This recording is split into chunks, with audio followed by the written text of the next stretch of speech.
La musique, créée et transmise par un être d'exception comme le maître Peter Denov ou par certains compositeurs d'une inspiration très élevée. La musique et le chant sont dotés d'un pouvoir magique sur les âmes.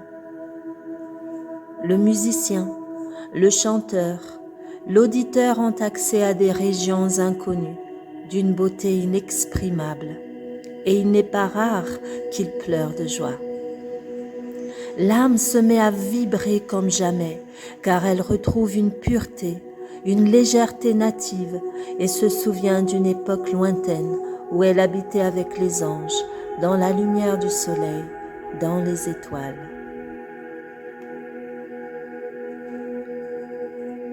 L'âme se souvient de sa patrie.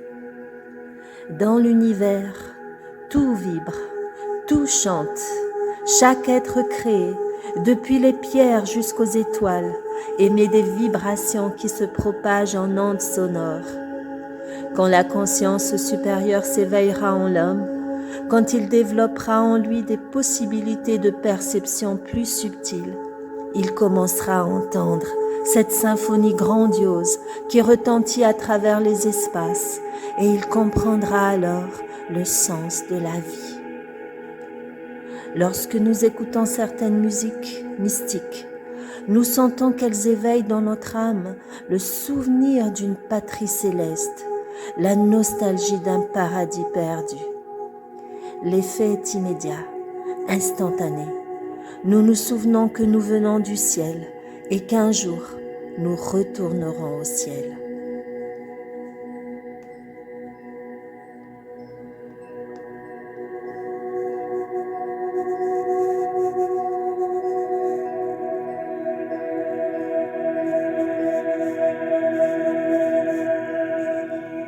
La musique donne un élan. La musique, c'est un jaillissement de force, un unisson de vibrations. C'est pourquoi elle peut nous être d'un réel soutien dans le travail spirituel. Sur cette vaste mer qu'est le monde, on peut comparer la musique au vent qui gonfle la voile d'une barque et la pousse vers des horizons nouveaux. Vous cherchez la lumière, l'amour, la beauté? Efforcez-vous de sentir la musique comme un grand vent qui souffle dans la voile de votre barque pour vous emporter jusqu'aux régions spirituelles où vous trouverez tout ce que vous cherchez. Le son, comme le vent, est une force de propulsion et c'est à vous de choisir la direction dans laquelle vous souhaitez être entraîné.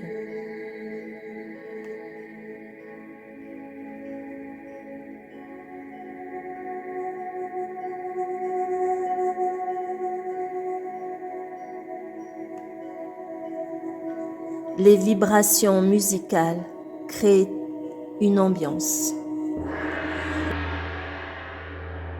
Les sons des voix ont un pouvoir immense sur nos corps psychiques et spirituels à cause de l'intensité des vibrations qu'ils produisent. Il est donc important de prendre conscience des effets de la musique et ensuite de chercher comment utiliser toutes ces vibrations qui, amplifiées par les émotions de ceux qui la jouent ou qui l'écoutent, créent une atmosphère favorable à la visite des créatures angéliques. Les anges et toutes les entités célestes vivent dans l'harmonie. C'est pourquoi il est dit qu'ils sont attirés par la musique et le chant.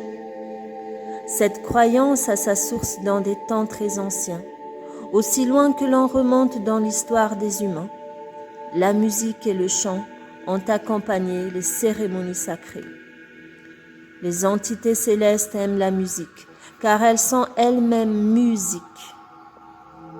C'est pour traduire cette réalité que tant de peintres ont représenté le paradis, peuplé de créatures lumineuses qui chantent et jouent de divers instruments, harpe, lyre, flûte, trompette, percussion.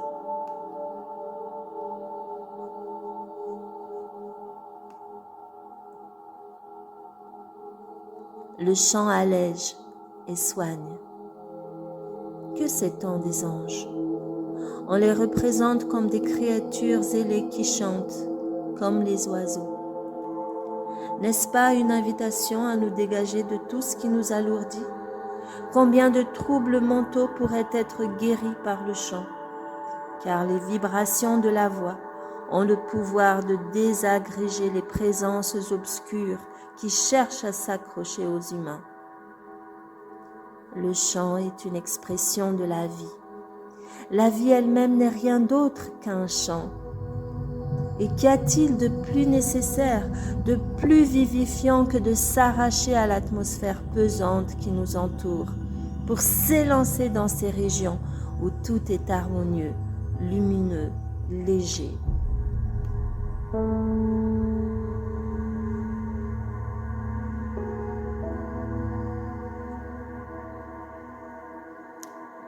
Le musicien comme une fleur au soleil. Si j'avais des possibilités matérielles, techniques, plus perfectionnées, j'aimerais m'occuper de capter la musique du soleil, de transformer sa lumière en musique, en son.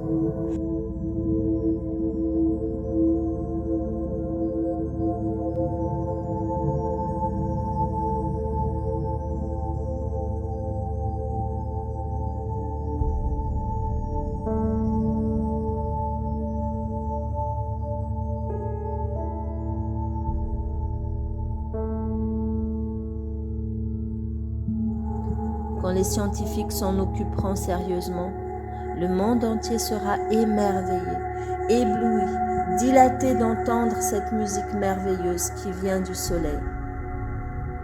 Et le soleil n'envoie pas seulement de la musique dans l'espace, il déverse aussi des parfums à profusion, toutes les quintessences de toutes les fleurs. Si nous ne les sentons pas, c'est que notre odorat n'est pas encore assez subtil. Parmi tous ces parfums exquis venant du soleil, les fleurs de la terre choisissent ceux qui conviennent à leur nature. Ce ne sont pas elles qui fabriquent leurs parfums. Elles sont seulement capables de le capter et de nous le transmettre quand nous les respirons. Donc en respirant le parfum des fleurs, nous découvrons les parfums du soleil. Voilà encore une vérité qui sera vérifiée un jour, mais il faudra encore beaucoup de temps avant de capter les parfums du soleil. Capter sa musique, cela se fera plus rapidement.